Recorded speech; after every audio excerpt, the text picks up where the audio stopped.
Baik, kita ketemu lagi di mata kuliah Komunikasi Bisnis untuk jurusan akuntansi, program studi D3 Akuntansi. Well, setelah Anda mengikuti ujian tengah semester minggu lalu ya, hari ini kita akan bahas ya result Anda gitu ya. Jadi rata-rata untuk kelas 1E ini betul 28 soal dari 35 soal yang ada gitu ya. Kemudian nilai tertinggi 34 dari 35. Dan ternyata muncul ya di sini kalau yang hijau itu berarti yang betul, merah yang salah. Nampak bahwa beberapa nomor itu banyak yang salah. Kayak nomor 2 ini contohnya banyak yang salah gitu. Nomor 7, 8. Oke. Dan ini urutannya nggak sama dengan apa yang teman-teman kerjakan ya. Jadi kemudian ini adalah distribusi nilainya, jadi nilai Anda berada di range ini. Kemudian saya mau bahas ya bentar lagi ya untuk soal-soal yang sulit. Kemudian apakah ada remedi atau tidak? Wah, teman-teman ini sendiri ujiannya kan sudah di rumah. Udah bisa buka buku gitu. Kemudian dan Kamis ini saya udah harus mengumpulkan nilai. Jadi saya rasa tidak bisa ya kalau kita adakan remedi. Saya lihat dulu nilainya seperti apa. Dari nilai kuis Anda yang lalu, kemudian dari praktek, sama dari UTS ini hasilnya seperti apa, dan tunggu informasi selanjutnya. So, yuk kita bahas untuk soal-soal yang dirasa cukup sulit dan banyak mahasiswa yang salah dalam mengerjakan. Well, kita bahas soal nomor 2 dulu ya, yang banyak salahnya tadi. Disebutkan bahwa kemampuan seseorang dalam berkomunikasi dapat mengakibatkan hal sebagai berikut, kecuali. Nah, kemampuan seseorang berkomunikasi ini bisa baik atau buruk gitu ya. Kalau komunikasinya baik, tentu bisa menghasilkan A, menambah produktivitas, mengatasi masalah, membuat keputusan, mengkoordinasi kerja, mengembangkan hubungan, dan mempromosikan produk. Namun, ketika kemampuan komunikasi seseorang jelek, maka dia sendiri tidak mengetahui apa itu komunikasi, bagaimana prosesnya, sehingga komunikasi intrapersonal pun juga tidak diperhatikan dengan baik. Makanya banyak manusia tidak bersungguh-sungguh memperhatikan apa yang harus dilakukan. Karena informasi yang didapat saja tidak diperhatikan, reaksi yang diberikan juga tidak dikatakan gitu. Sehingga B ini juga bukan jawaban yang tepat ya. Kebanyakan pada milih B ya. Kemudian yang D, ya, karena ada kemampuan komunikasi seseorang yang baik, maka ada proses pertukaran informasi melalui sistem yang dilambangkan dengan simbol, sinyal, perilaku atau tindakan. Nah, seperti teman-teman juga udah pahami itu ya, ada komunikasi nonverbal juga. Sehingga jawaban untuk nomor 2 ini adalah C. Hubungan dengan sesama yang dilakukan sejak calon bayi berada di dalam kandungan ibunya. Berarti ini sesuatu yang alamiah, tidak berkaitan dengan kemampuan gitu. Well, oke. Nomor 2, kemudian nomor 7. Nah, ini contoh yang saya buka ini kebetulan contoh yang benar ya. Manakah yang termasuk realitas atau kenyataan komunikasi? Kita punya kolom, kalau di buku itu ya, teman-teman bisa dibuka kembali bukunya, kolom realitas dan kolom mitos. Nah, kalau yang A ini berkomunikasi dengan bahasa tubuh juga disebut dengan komunikasi nonverbal. Nah, ini kurang tepat ya, karena komunikasi itu juga bisa melalui jarak. Kalau Anda akrab dengan seorang, tentu kalau berbicara jaraknya lebih dekat gitu. Kemudian ada pesan menggunakan sentuhan dan bau-bauan. Nah, berarti kan tidak hanya dengan bahasa tubuh. Karena ketika kita menggunakan bahasa tubuh hanya bisa ditangkap oleh indera penglihatan saja. Nah, gitu. Jadi ini termasuk yang kurang tepat ya, yang A kurang tepat. Kemudian yang B adalah jawaban yang betul, bahwa komunikasi adalah aktivitas dua arah yang salah satu pihaknya mungkin diam, Oke, tapi mengirimkan pesan tertentu secara nonverbal. Ketika ada yang berbicara, tentu kita memperhatikan badannya sedikit condong ke depan sambil mengangguk-angguk. Nah, berarti ini juga termasuk komunikasi kan? Nah, itu. Kemudian C itu contoh yang salah ya. Saat berkomunikasi, segala sesuatu telah direncanakan sebelumnya, mau berkata dan melakukan apa.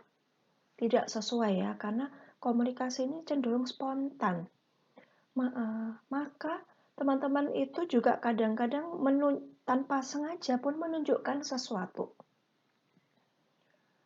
Ketika kaget mendengarkan sesuatu, tentu kita tidak akan memikirkan, oh jika saya kaget saya akan bergerak seperti ini. Tidak ya, jadi biasanya spontan. Yang betul, apa? Kayak gitu. Biasanya kan reaksinya spontan, dan Anda pun nggak aware sama apa yang Anda tampilkan tadi, gitu kan. Berarti tadi termasuk mitos. Kemudian orang berkomunikasi dengan tulisan atau lisan. Tulisan berarti menulis menggunakan abjad atau lisan dengan kata-kata. Belum tentu. Karena banyak contohnya tadi ya. Dengan nada. Ketika sedang marah nadanya tinggi. Itu juga salah satu bentuk komunikasi. Sehingga D masih termasuk mitos. Jawabannya B. Kemudian soal nomor 8. Kebetulan contohnya betul juga ya. Tapi teman-teman banyak yang salah menjawab di sini. Mahasiswa A menggunakan parfum aroma berry untuk menyampaikan pesan bahwa ia adalah pribadi yang aktif dan bersemangat. Merupakan bentuk? Nah, ini satu-satu. Kalau paralinguistik, nah udah beda ya. Ini kan cara mengucapkan sesuatu, nadanya, tempo, ritme. Kalau pesan artifaktual, dengan benda-benda apa yang kita pakai. Oke, mungkin teman-teman banyak yang salah ini karena saya ingin menggunakan parfum. Tapi di sini yang ditekankan adalah aroma berry yang mengartikan sesuatu bahwa orang ini adalah orang yang aktif dan bersemangat gitu. Berarti B kurang tepat. Karena artifaktual lebih condong ke penggunaan barangnya gitu. Seperti saya ingin menunjukkan bahwa saya berkelas. Kemudian saya menggunakan baju-baju keluaran desainer, menggunakan tas yang branded, sepatu mengkilat, dan seterusnya. Kalau yang C, pesan tactile gitu ya, atau teman-teman bisa bilang taktil, itu adalah menggunakan sentuhan. Nah, ini kalau teman dekat biasanya dipuk-puk gitu ya. Nah, ini pesan menggunakan sentuhan bahwa you are not alone. Sambil Anda puk-puk teman kayak gitu. Jawabannya yang D. Oke. Kemudian soal nomor 13. Ini juga beberapa mahasiswa salah. Manusia sebagai makhluk yang dibekali oleh daya cipta, rasa, dan karsa. Ini mata pelajaran PPKN zaman dulu ya. Daya cipta itu akal, sehingga bisa melakukan sesuatu, punya ide kayak gitu. Kalau rasa, keinginan, karsa ini bisa merasakan sakit dan seterusnya gitu. Tentu memiliki derajat yang berbeda dibandingkan dengan makhluk Tuhan lainnya. Maka A. Perlu menjaga alam dan seisinya yang telah diciptakan untuk manusia. Betul. Kemudian B. Perilakunya tidak hanya dinilai dari kemampuan komunikasi, namun juga bagaimana memegang teguh etika dan etiket. Jawaban ini juga betul. Apalagi ya? C. Membantu manusia dan makhluk lain dalam berkomunikasi supaya menjadi lebih baik dan berkembang serta melestarikan hal yang telah baik adanya. Ini juga betul. Kemudian D. Dengan berkembangnya TI dan pasar global menyebabkan semua pengaruh budaya dan nilai asing yang dapat meningkatkan taraf hidup manusia. Belum tentu ya, karena pengaruh TI dan pasar global belum tentu meningkatkan taraf hidup manusia gitu. Nah, A, B, dan C sepertinya betul gitu ya. Namun kita perlu ingat kembali bahwa kita sedang di dalam mata kuliah komunikasi bisnis. Dan topik yang diajarkan salah satunya adalah etika dan etiket. Sehingga mana ya? Tentu soal akan merujuk pada bab yang sudah kita pelajari. Tentu jawaban B ada yang lebih tepat untuk menjawab pertanyaan berikut gitu. Yes. Ini tadi sudah, kemudian kita lanjut ke nomor 14.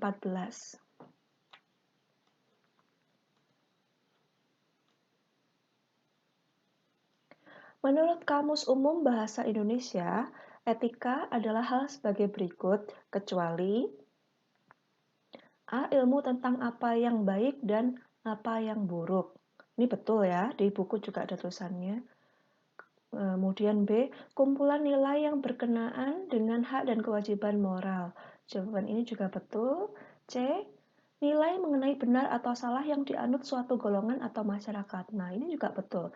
A, B, dan C adalah makna, ya, pengertian dari etika. Namun, soalnya kan kecuali, berarti yang bukan. Yang D, tata cara dan sopan santun dalam pergaulan hidup antar sesama yang harus diperhatikan setiap orang. Ini adalah pengertian yang lebih mendekat pada etiket. Nah, ada perbedaan antara etika dan etiket. Yang D lebih condong pada sopan santun, yaitu etiket gitu ya. Well, 14D, kemudian kita lanjut ke soal nomor 15.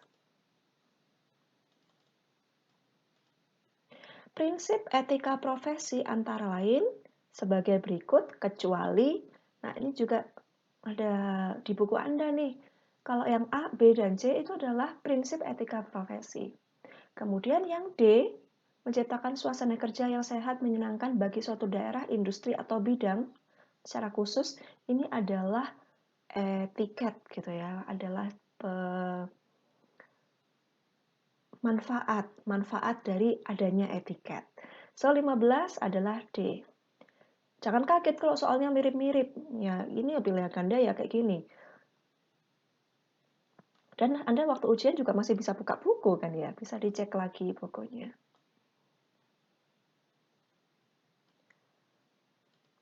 Sopan dan ramah kepada siapa saja, memberikan perhatian kepada orang lain, dan memiliki rasa toleransi merupakan.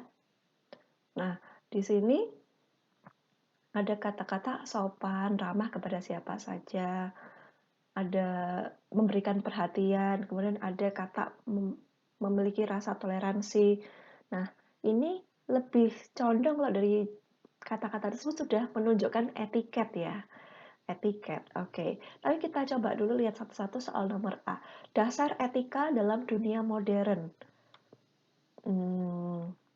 Saya rasa kalau kata-kata sopan, ramah itu tidak cukup hanya untuk menggambarkan suatu etika. Karena etika sendiri lebih serius, lebih dalam. Karena etika itu pada kehidupan yang sehari-hari gitu. Kemudian yang C, mental abilities yang penting bagi komunikasi. Kurang tepat ya. Kemudian D, sikap yang tidak bertentangan dengan immoral. Tunggu, immoral sendiri kan tidak bermoral. Tidak bertentangan berarti tidak bertentangan dengan sikap yang tidak bermoral.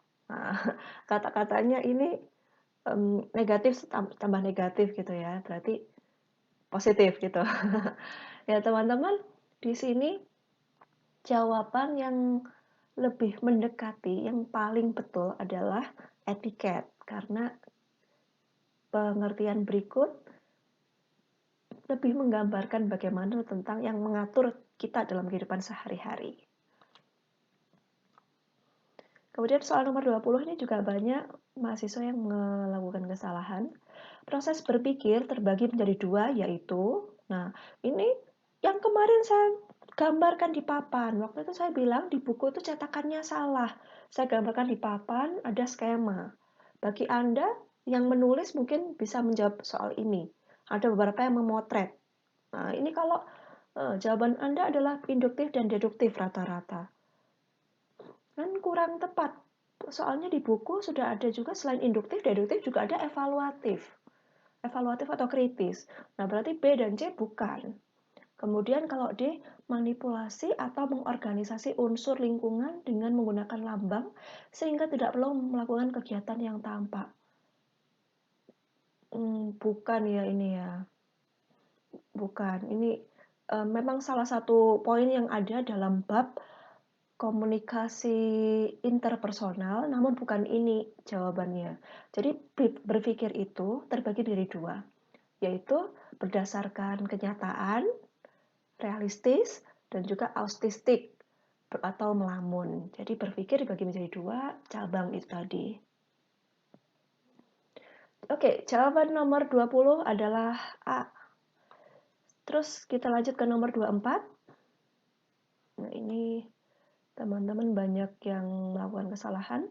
Saat maju presentasi, kita melakukan proses pengelolaan kesan, yaitu dengan, nah ini sudah pernah dibahas waktu itu, bahwa kita kalau mau mengelola kesan yang baik terhadap atas diri kita ya, oleh orang lain, supaya orang lain melihat diri kita baik saat kita presentasi, tentu harus didukung dengan 3 hal, yaitu punya peralatan, namanya setting. Jadi ruangannya disetting sedemikian rupa, kemudian penampilannya berpakaian yang rapi, kemudian sikapnya pun juga harus baik, karena kalau sudah maju dilihat oleh penonton. Nggak mungkin udah maju di depan, walaupun yang presentasi temannya, dia di depan sambil garuk-garuk hidung, kemudian garuk-garuk kepala, terus kakinya dihentak-hentak gitu, kan mengganggu pemandangan ya. Nah itu, jadi fokusnya pada C. Kemudian kita lihat ya, kenapa pilihan A, B, dan D salah. A ingin menunjukkan pesona stimuli dengan menampilkan petunjuk verbal. Verbal menggunakan kata-kata. Padahal kalau di depan kita tanpa berkata pun dilihat oleh orang. Seperti tadi, gerakan-gerakan yang tidak perlu tentu akan mengganggu konsentrasi para audiens ya. Sehingga bisa kesannya pun juga jelek.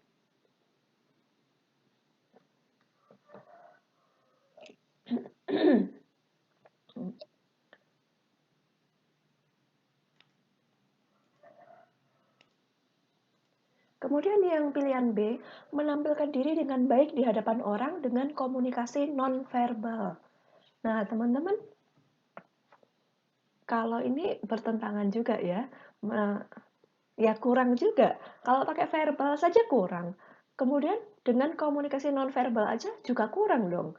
Karena kalau dengan sikap saja, dengan pesan-pesan yang disampaikan dengan gerakan dan seterusnya itu pun juga kurang. Bagaimana dengan kata-katanya? Kemudian yang D, menunjukkan cara berbicara, berjalan, duduk, dan seterusnya.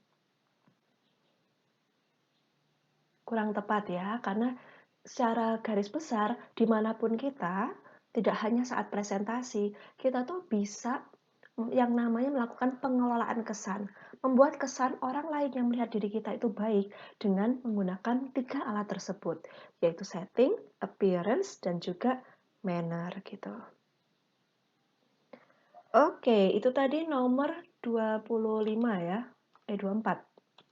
Kemudian sekarang soal nomor 25. Kegagalan komunikasi dapat diperbaiki apabila A. Memahami komunikasi interpersonal. Tentu saja, tapi kalau sudah salah, bisa diperbaiki dengan syarat ada kemauan dari salah satu pihak untuk menyadari bahwa persepsi itu mungkin salah. Berarti ada keterbukaan akan suatu keadaan mungkin kita yang salah, sehingga kegagalan komunikasi bisa diperbaiki. Kayak gitu. Itu ada di buku Anda, silakan dibuka lagi ya. Kemudian soal nomor 26.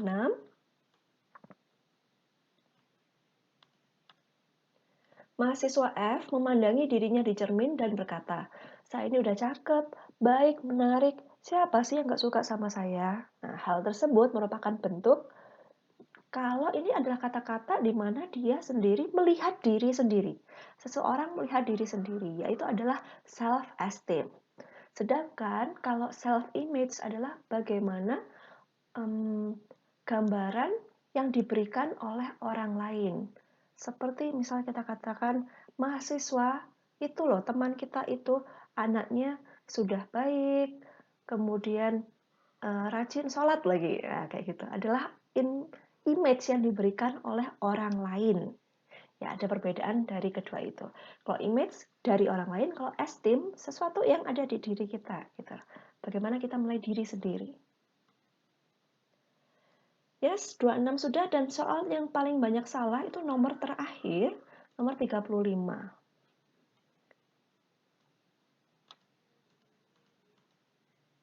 Manakah manfaat mendengarkan sebagai keahlian antar pribadi? Nah, di sini ini nggak ada di modul Anda, tapi saya ambil dari buku paket. Buku paket yang dan kemarin PPT-nya saya share ke teman-teman. Jadi bahwa kalau kita mempunyai keahlian antar pribadi, kita itu akan mendapatkan manfaat salah satunya. Nah, 3 contohnya adalah biasanya pendengar yang baik itu akan disukai oleh orang lain. Kemudian bisa terhindar dari kesalahpahaman dan membuka ide-ide baru dan menghasilkan prestasi. Jadi jawabannya adalah 1, 2, 3. Kemudian untuk soal untuk poin nomor 4, 5, 6, perhatikan gerakan mata, nada, ekspresi wajah adalah ketika kita ingin menangkap suatu pesan, kita tidak hanya mendengarkan apa yang dikatakan, tapi harus memperhatikan keempat hal tersebut. Kemudian bagaimana caranya untuk mengurangi adanya miskomunikasi.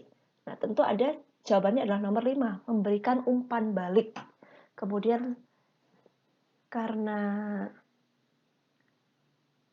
saat kita berkomunikasi pun itu kita harus memperhatikan hal-hal yang banyak dan kita butuh waktu untuk menangkap pesan tadi dari kata-kata yang dikatakan menjadi suatu ide. Tentu kita harus sabar mendengarkan gitu.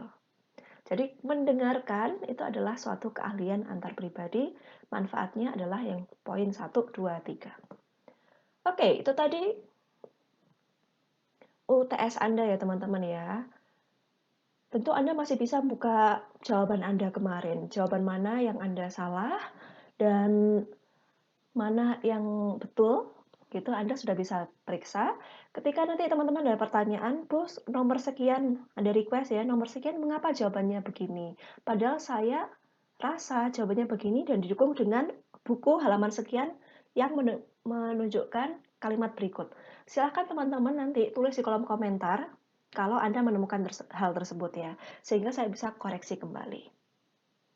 Oke, nah sekarang saya mau masuk ke bab komunikasi kelompok ya. Jadi ada beberapa hal yang mau saya bagikan di sini. Kemarin kelompok 3 sudah mempresentasikan dengan cukup baik. Oh, no, sangat baik ya. Sudah dijelaskan dengan contoh-contohnya dan seterusnya. Oke. Jadi karena di sini kelompok itu sendiri bentuknya itu sangat banyak gitu. Perannya, konsep kelompok itu juga sangat banyak. Nah, di sini tapi teman-teman ketika membaca bisa menangkap ya, pasti bisa menangkap. Misalnya ada faktor personal, di bagian faktor personal halaman 64, membahas tentang peranan tugas kelompok, halaman 65. Peranan tugas kelompok. Nah, Anda sendiri juga menyadari ya, bahwa ketika Anda berada dalam suatu kelompok, ada teman-teman, bahkan diri Anda, termasuk dalam di poin ini tadi. Ada satu contohnya. Ada contoh yang baik dan ada contoh yang jelek. Tentu Anda bisa memahami ya, kadang dalam kelompok itu, saya tahu anak ini nih, orang ini kalau lagi rapat UKM, atau rapat di kelas, selalu poin-poinnya negatif, merendahkan, menjelek-jelekkan ide yang sudah terkumpul. Nah, itu ada satu peran juga. Dia kenapa seperti itu?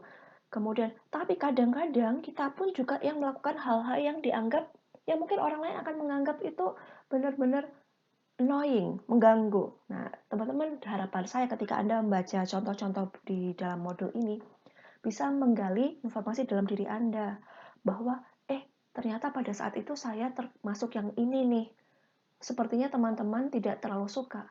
Berarti nanti kalau sudah bekerja, tentu kita kadang-kadang kan diskusi dengan rekan kerja, dengan kolega, dan seterusnya. Tentu kita bisa memposisikan diri bagaimana menjadi suatu anggota kelompok yang baik. Ketika dalam diskusi, bagaimana peranan kita. Nah, gitu. Tentu di komunikasi kelompok ini, tetap ada 3 capaian pembelajaran ya, teman-teman, di halaman 61. Setelah mempelajari bab ini, Anda diharapkan dapat menjelaskan komunikasi kelompok dengan benar. Kemudian dapat membedakan bentuk-bentuk kelompok. Kemudian menerapkan konsep kelompok dalam pekerjaan, yaitu kelompok mempunyai ciri-ciri berikut. Kemudian ada pertanyaan sebelumnya adalah sense of belonging, yaitu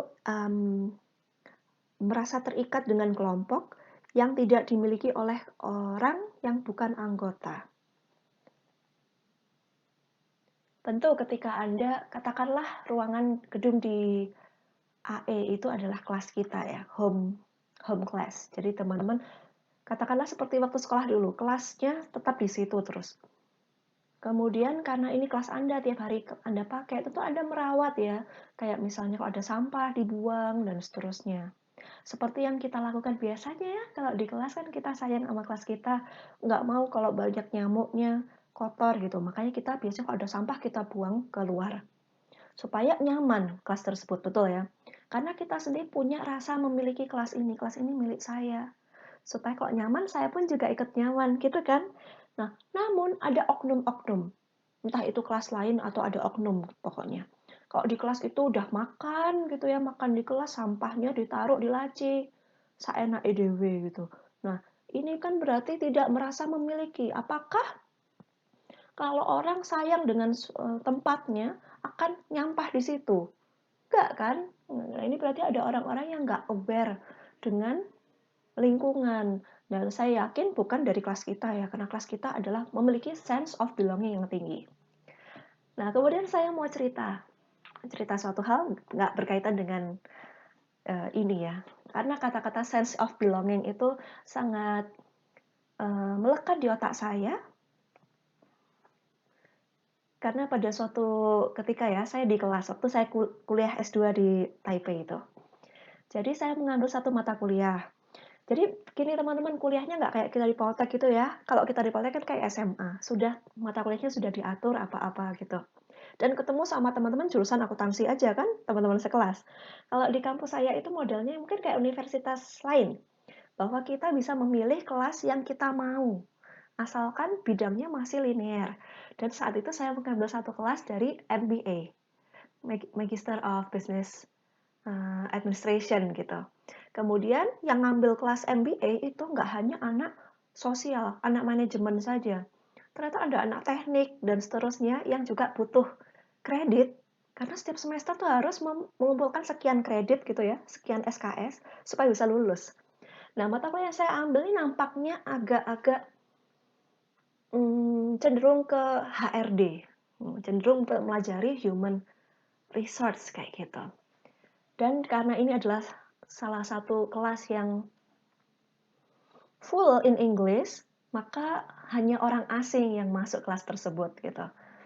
Jadi saya lihat dari Indonesia hanya saya, kemudian teman-teman dari lokal, yang lokal Taiwan itu hanya sebagian yang merupakan mahasiswa bimbingan dari dosen tersebut. Dosennya cantik sekali. Jadi ibu ini itu saya pikir adalah mantan model ya, karena di kelas itu selalu pakaiannya bagus, kemudian orangnya sedikit juga cantik, ngomong bahasa Inggrisnya bagus, yang pokoknya top banget gitu. Kemudian mahasiswa lainnya adalah mahasiswa asing, mahasiswa exchange, jadi yang pertukaran belajar. Suatu ketika kita lagi entah bicarakan apa, kemudian Profesor Yvonne tersebut, namanya Yvonne, itu bertanya pada saya dengar orang Indonesia, perempuan khususnya tidak punya nama marga.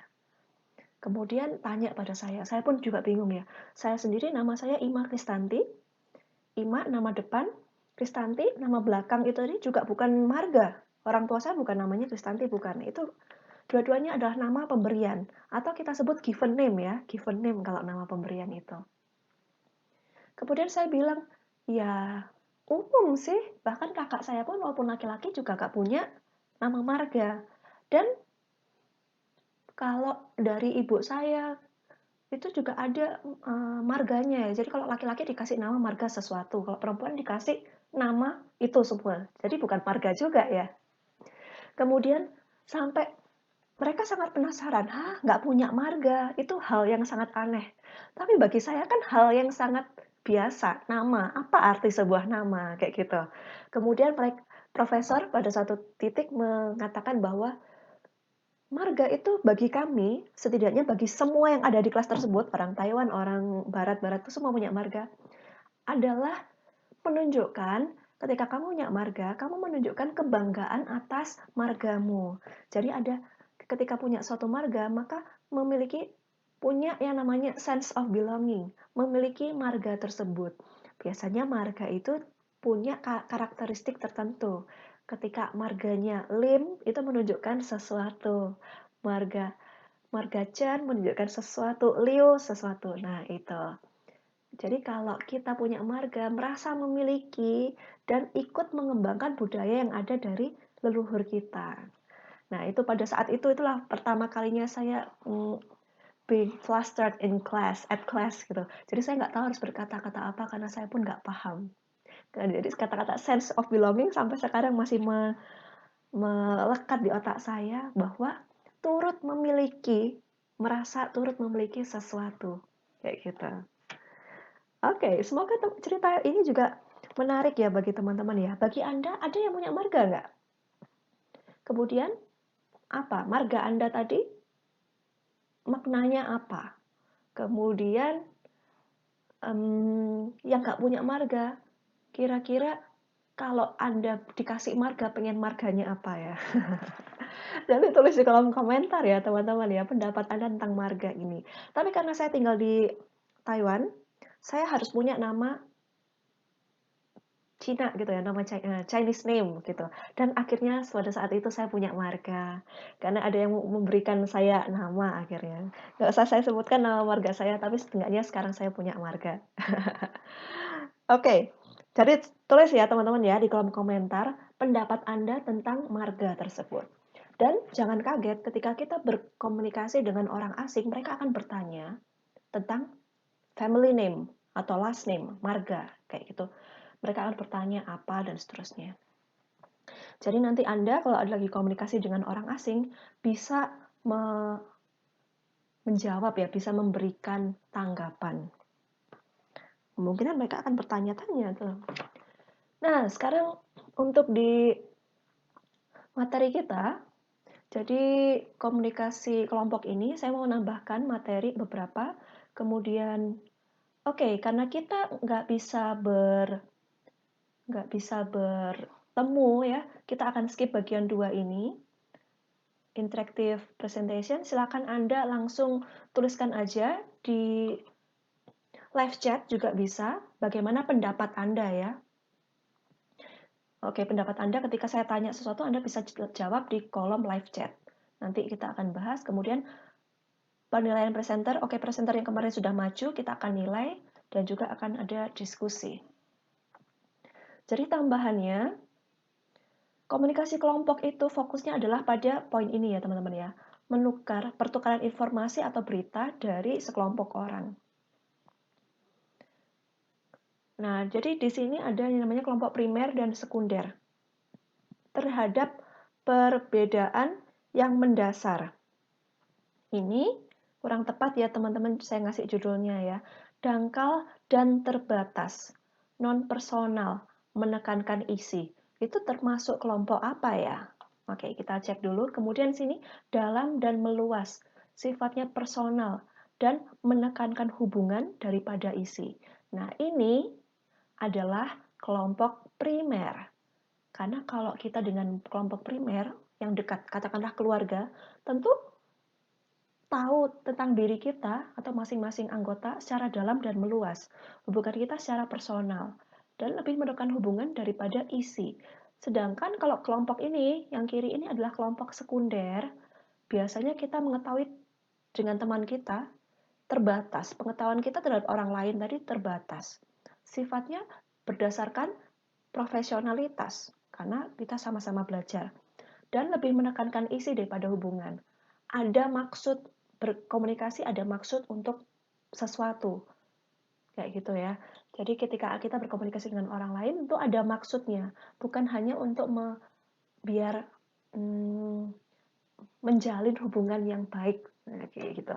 Nah, tentu berbeda dengan mungkin teman dekat. Kalau kita punya teman dekat, yang dekat banget sudah bisa jadi mungkin bisa masuk kelompok primer dengan kita. Bahkan biasanya kita kalau menyapa tidak hanya punya keinginan sesuatu, tapi menyapa karena kita ingin tahu apa yang dia lakukan hari ini, ada masalah apa yang terjadi, kita ingin mengetahuinya. Kayak gitu udah termasuk kelompok primer ya. Jadi kalau kelompok primer ini yang dekat biasanya keluarga ya teman-teman ya, atau sahabat. Kemudian kalau kelompok sekunder misalnya teman sekelas, kemudian teman organisasi, teman di kampung, kayak gitu. Anggotanya, oke, kalau kelompok primer anggotanya bisa anggota keluarga ya. Kalau bagi saya anggota keluarga dan juga teman dekat. Kalau sekunder, teman-teman kerja, kemudian teman kuliah, mahasiswa. Nah, ini juga termasuk kelompok saya. Kemudian, apakah yang biasa dibahas atau dibahas pada kelompok primer? Kalau di rumah, apapun itu. Di keluarga itu apapun dibahas. Mulai dari hal-hal yang aneh-aneh itu pun juga dibahas. Melakukan apa, makan apa, tentang politik, tentang virus, semuanya kita bahas. Sedangkan kalau kelompok sekunder, tentu kalau tiba-tiba saya di grup dosen ngomong-ngomong tentang makanan apa yang enak, tentu kurang tepat ya. Kemudian nomor 3, periode dan jangka waktu hubungan. Kalau primer tentu dalam jangka waktu yang sangat lama. Sedangkan sekunder, ketika kita sudah tidak menjadi anggota suatu organisasi, bisa saja ya kita akan kelompok tersebut juga akan bubar dengan sendirinya. Sedangkan kalau keluarga, ya nggak bisa jadi, nggak ada istilah ya, mantan keluarga. Kemudian nomor 4, bagaimana cara komunikasi yang sering dilakukan untuk kelompok primer. Cara komunikasinya biasanya saya lisan ya, karena selalu bertemu setiap hari di rumah, atau ketika sedang di kantor, dan seterusnya bisa menggunakan HP, alat. Sedangkan untuk kelompok sekunder, ya bagi yang sering bertemu juga lisan, bagi yang tidak juga pakai alat sih, nggak banyak perubahan sih. Kemudian mengapa terjadi komunikasi atau hubungan antar anggotanya? Ya, soal nomor 5 ini lebih menjelaskan kelompok primer dan sekunder. Karena mengapa saya berkomunikasi dengan keluarga tidak ada alasannya. Ya pokoknya tiap hari karena ketemu selalu cerita, selalu ngobrol. Sedangkan kenapa saya berkomunikasi dengan rekan-rekan organisasi? Tentu karena ada tugas. Misalnya berkoordinasi mau melakukan sesuatu kayak gitu. Berarti ada alasannya, menekankan isi tadi. Oke, kelompok primer sekunder, kemudian ada in group dan out group. Apa? Ini fokusnya pada apa yang kita rasakan terhadap kelompok tertentu. Jadi in group ketika kita merasa ada di dalam grup tadi. Kalau out group kita merasa tidak termasuk dalam suatu kelompok. Di sini kita grup yang besar adalah kelompok orang Indonesia ya. Katakanlah kita semua orang Indonesia. Orang Indonesia dihimbau untuk sekarang melakukan physical distancing untuk mencegah penyebaran rantai virus. Kemudian karena kita merasa sebagai salah satu warga Indonesia, kita merasa bahwa kita pun berperan dalam campaign ini.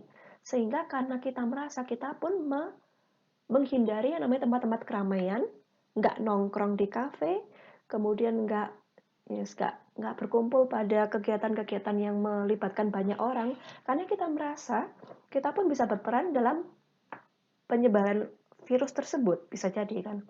Sedangkan ada juga orang yang merasa out group, merasa di luar kelompok, merasa bukan orang yang berpotensi untuk menerima dan menyebarkan virus.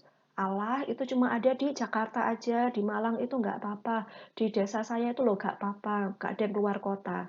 Saya nggak perlu kayak gitu, jadi saya mau nongkrong aja sekarang di kafe sebelah, di warung kopi sebelah. Nah, ini berarti yang dirasakan berbeda ya, padahal informasi yang diberikan tadi adalah untuk seluruh warga Indonesia dihimbau untuk melakukan social distancing atau physical distancing tersebut. Nah, ini salah satu contoh yang bisa menunjukkan. Kemudian, ada pengaruh kelompok pada perilaku manusia. Konformitas, yaitu perilaku mendekati norma kelompok. Fasilitas sosial, meningkatkan atau menurunkan prestasi. Terus polarisasi, berani ketika ada bersama kelompok. Satu-satu. Konformitas, perilaku mendekati norma kelompok.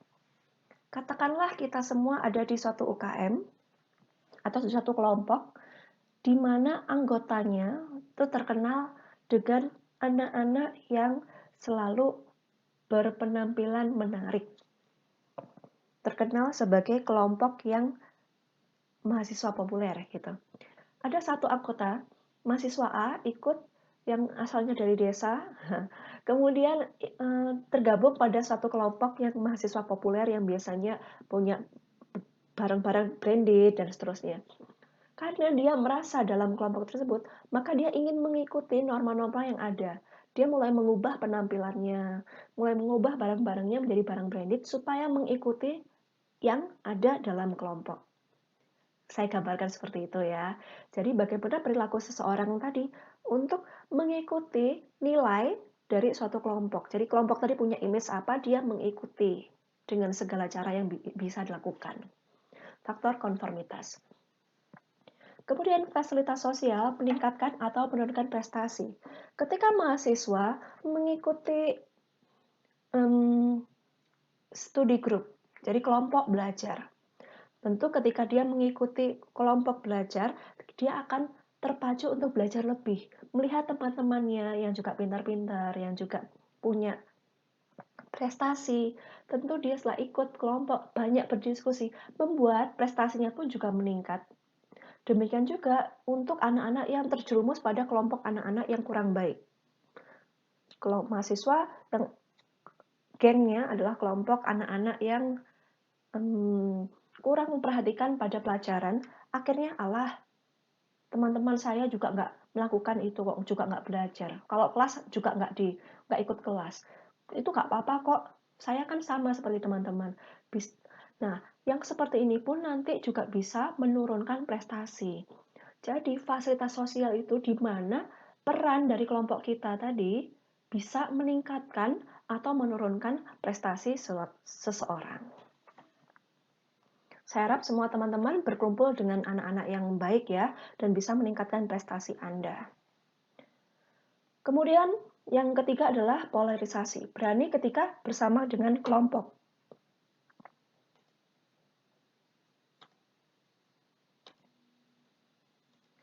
Ya, polarisasi berani ketika ada bersama dalam kelompok. Ini gini, orang itu cenderung untuk berani melakukan sesuatu ketika dia berada dalam suatu kelompok tertentu.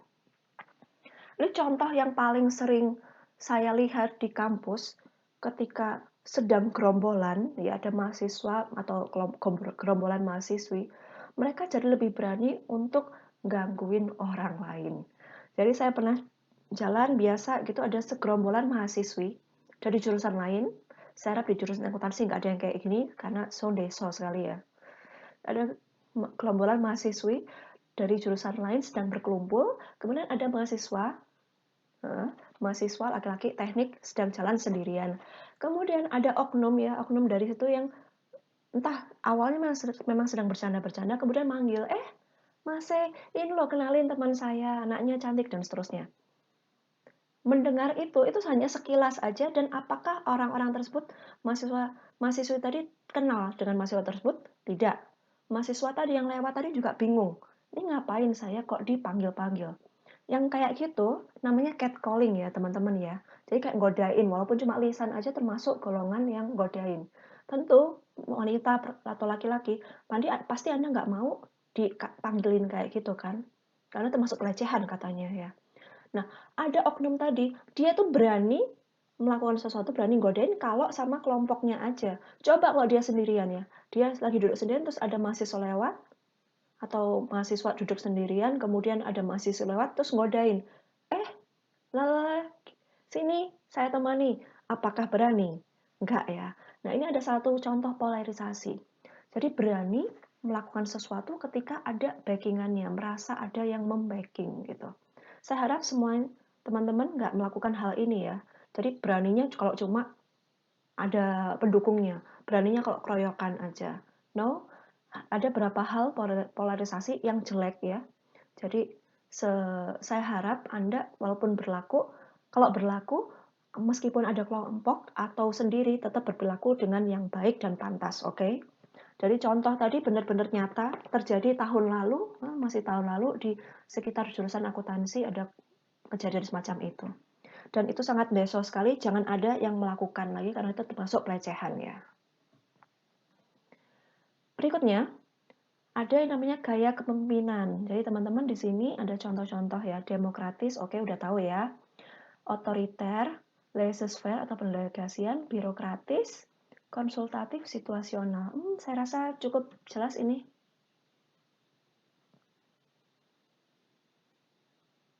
Nah, teman-teman biasanya ya, kalau saya membahas materi ini, kita akan membuat yang namanya forum diskusi. Kemudian kita, atau debat, ya bisa kita katakan debat.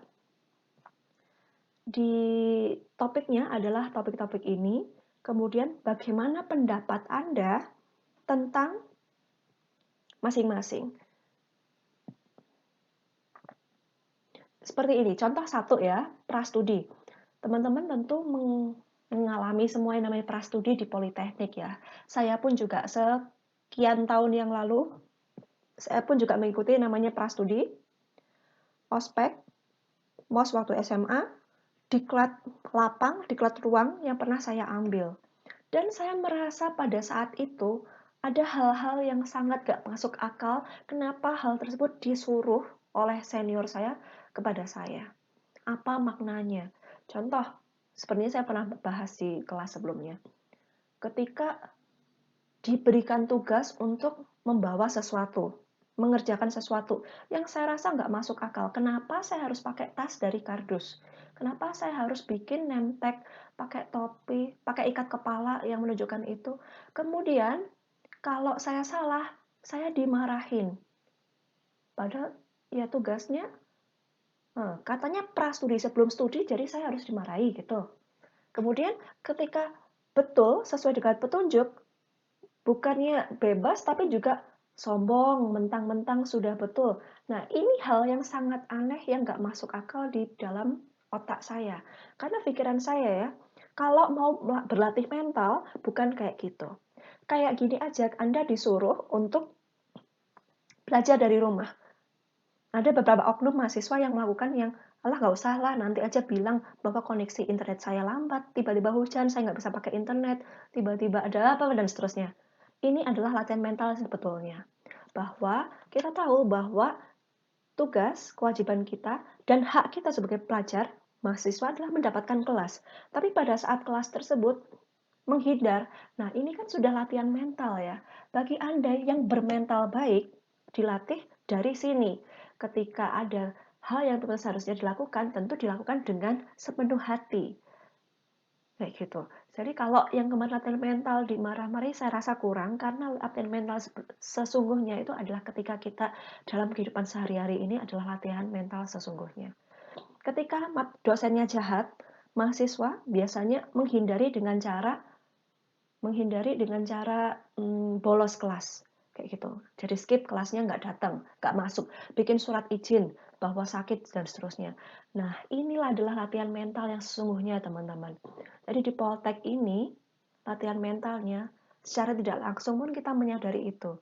Dan sekarang saya mau cek diri Anda ya, bagaimana sih dengan latihan mental yang Anda ambil? Apa saja? Kalau saya itu ya, beberapa mata kuliah yang saya ajar juga cukup sulit. Kalau saya malas, saya bisa aja, mohon maaf ya, saya pergi, saya izin seminar dan seterusnya. Loh, ini kan menunjukkan mental yang jelek dong kalau kayak gitu. Nah, teman-teman, tentu kita ingin menunjukkan mental diri kita yang baik. Karena kita itu loh, kita tuh adalah calon pemimpin masa depan. Masa pemimpin terbaik masa depan hari ini masih males-malesan sih? Nah, Anda pun kan nanti juga calon pemimpin kan? Nah, masa dari hari ini perilakunya yang ditampakkan yang buruk-buruk terus? No, kita nggak akan seperti itu. Jadi, tolong tuliskan sekarang ini di live chat, latihan mental yang paling benar, yang paling baik menurut Anda itu apa? Kalau jawaban saya, dari kehidupan sehari-hari, kita bisa berlatih mental dengan cara sebagai berikut ya tadi ya, yang sudah saya katakan. Kemudian topik diskusi itu yang utama ya, jadi tolong Anda jawab di kolom live chat. Kalau Anda mengikuti kelas saya tentu bisa menjawab ini ya. Yang tidak, tanda tanya. Kemudian fasilitas di kampus, fasilitas yang mendukung proses belajar mengajar di Polinema. Ya sih, saya biasanya ngambil topik ini supaya kita bisa melihat ya, misalnya ada information giver, opinion giver yang terjadi, atau peranan tugas kelompok yang otomatis atau alamiah terjadi saat kita sedang diskusi pada topik ini. Tentu kita merasa ya bahwa fasilitas di Politeknik, ada yang baik juga ada yang kurang. Ada yang baik tapi juga ada yang nampak sangat kurang, tidak mendukung proses belajar mengajar. Nah, banyak sekali hal-hal yang bisa kita gali di sini ya.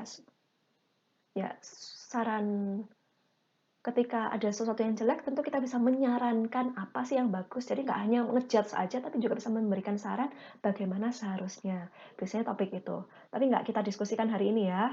Kemudian ada topik bahwa alumni Poltek dikenal siap kerja. Kemudian apalagi ya pengembangan dari kita itu. Oke, dulu tuh alumni Poltek sangat dikenal bahwa lulusannya sangat terampil, disuruh kerja apa cepat, kemudian disuruh ini itu apa beres. Namun beberapa tahun terakhir, alumni dan juga para pemberi kerja ya, jadi para pimpinan itu mulai mengeluh bahwa anak-anak magang, mahasiswa magang itu nggak seperti dulu. Sekarang mulai malas-malasan, mulai manja, dikasih tugas sedikit nggak selesai, dikasih tantangan sedikit mutung. Nah, ini sudah mulai muncul ya, banyak sekali sudah saya dengar dari komplain dari orang-orang tentang hal tersebut. Kita jangan sampai termasuk yang membuat kecewa orang-orang lain itu tadi ya. Harus mental yang bagus dengan ditunjukkan dengan cara apa laki-laki itu. Ada topik diskusi juga, berapa lama sih siswa SMA itu harus belajar di sekolah. Sekarang ada yang namanya sekolah reguler dan juga ada yang full day. Kalau full day, saya rasa bagus. Karena siswa tadi diberikan kesempatan untuk belajar, mengerjakan tugas di sekolah. Nanti di rumah sudah cuma istirahat dan untuk keluarga saja. Sedangkan ada juga pendapat bahwa SMA lebih bagus karena sekolahnya sendiri sebentar, dia bisa mengembangkan lain-lain, misalnya ekskul di sekolah, atau dia bisa berorganisasi dan seterusnya. Tapi kelemahannya di rumah juga masih ada PR yang banyak, tugas yang banyak. Sedangkan kalau full day tadi, loh full day kelasnya mungkin selesai, tapi kelas sorenya bisa diisi dengan ekskul, bisa juga. Nah, itu salah satu topik diskusi yang sangat hangat terjadi ya biasanya di kelas saya.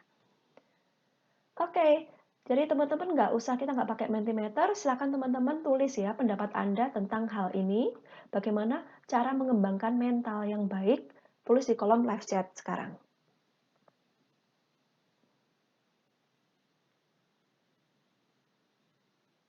Oke, saya kasih waktu sampai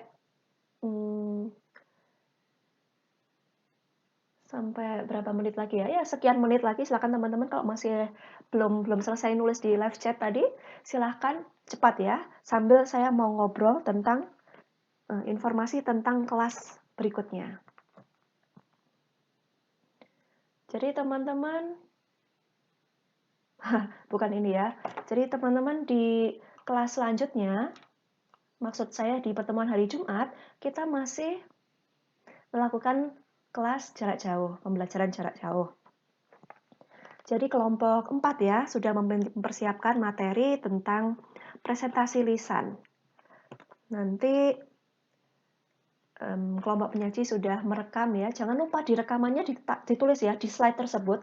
Ketika menjalankan suatu slide, kasih nama di pojok kiri kanan bawah, nama penyajinya siapa. Jadi Anda waktu menjelaskan nggak usah memperkenalkan diri lagi, tapi sudah muncul di layar, di slide itu ada nama Anda. Jadi sudah tahu siapa menjelaskan bab mana gitu sih tujuannya. Kemudian masih sifatnya sama, teman-teman presentasi, kemudian nanti di absensi dibuat pada live chat. Jadi ketika live chat tolong ditulis nama dan nomor absennya. Kemudian sesi tanya jawab silakan dilakukan di WA group seperti yang lalu. Kemudian saya tekankan lagi, saya nggak akan menunjukkan ya berapa keaktifan teman-teman, berapa nilai keaktifannya. Nilai keaktifannya silakan Anda bagi yang merasa mengumpulkan sedikit nilai keaktifan bisa lebih aktif lagi dalam diskusi kelas ya. Karena kalau di kelas mungkin malu, karena ngomong dilihat banyak orang, under spotlight itu malu. Tapi sekarang udah pakai WA, grup, hanya mengetik saja. Tentu akan lebih mudah ya, dan Anda jangan sampai malas dalam melakukannya. Karena ini pun sudah lebih mudah ya. Anda pun nggak perlu menghadapi tatapan mata dari teman-teman di kelas, masa masih malu juga. Masa harus ditunjuk, disuruh, nggak mau kayak gitu. Jadi tolong teman-teman lebih aktif dalam diskusinya nanti. Kemudian setelah materi tersebut, kita nanti akan lakukan juga presentasi lisan. Nanti akan saya pikirkan ya bagaimana caranya supaya masing-masing juga bisa praktek melakukan presentasi lisan seperti yang ada di halaman 81. But tunggu dulu informasi untuk selanjutnya ya. Kemudian teman-teman untuk UTS kemarin nilainya saya rasa oke ya, nggak saya adakan remedi. Saya mau melihat dulu nilainya, karena nilai tengah semester kan masih bisa diangkat juga ya. Jadi teman-teman saya untuk materi ini saya tidak adakan remedi, tapi teman-teman tetap yang merasa nilainya jelek tetap bisa diangkat dengan cara aktif di kelas. Kemudian untuk yang sudah merasa bagus ya, belum tentu nilai akhirnya juga bagus loh, karena UAS biasanya soalnya juga bobotnya lebih berat dan babnya lebih sulit. Jadi tolong tetap pertahankan semangat Anda, tunjukkan mental Anda yang terbaik ya teman-teman, karena kita sekarang semua sedang dalam proses. Kita semua sedang berproses, belajar dengan baik, tunjukkan mental yang baik supaya nanti kita bisa memetik buahnya di masa mendatang. Oke, kayak gitu. Yang mau saya sampaikan untuk materi hari ini ya, hari Selasa 7 April. Kita akan ketemu lagi hari Jumat di materi presentasi lisan oleh kelompok 4. Saya harap teman-teman on time dan mempelajari dulu sebelum presentasinya dimulai ya, baik presenter maupun audiens, supaya waktu diskusi jalan sudah paham, udah bisa mengikuti, jadi nggak kosong lagi. Well, kayak gitu yang belum selesai buat nulis di live chat tadi, jangan ditutup dulu halamannya ya, supaya live chatnya tetap bisa jalan. Oke, kita akhiri kelas kita ketemu lagi next meeting. Bye-bye.